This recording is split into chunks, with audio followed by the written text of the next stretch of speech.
warahmatullahi wabarakatuh. Sugeng siang para pamirsa, sugeng kepanggih kalih kula Zaralia ing pawarta basa Jawi teng lintas kabar.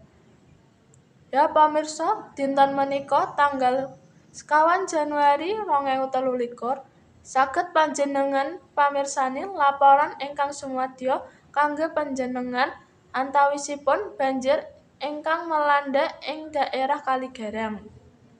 Ing tengah curah hujan kang gedhe, wonten kedadian banjir ing daerah Kaligarang lan sekitaripun. Banjir kuwi dhuwure sampun sadengkul.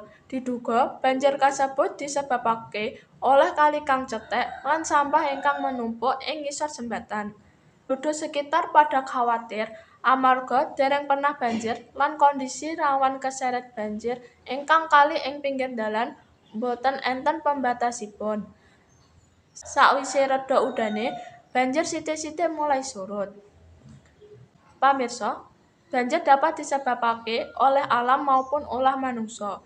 Banjir saged dicegah. Mula kita aja mbuang sampah ing kali. Selain marakake banjir, sampah kuwi ora penak disawang lan nimbulake penyakit. Nggih pamirsa, sekian pawarta dinten niki. Nyuwun sewu bilih enten kesalahan kata lan tempat.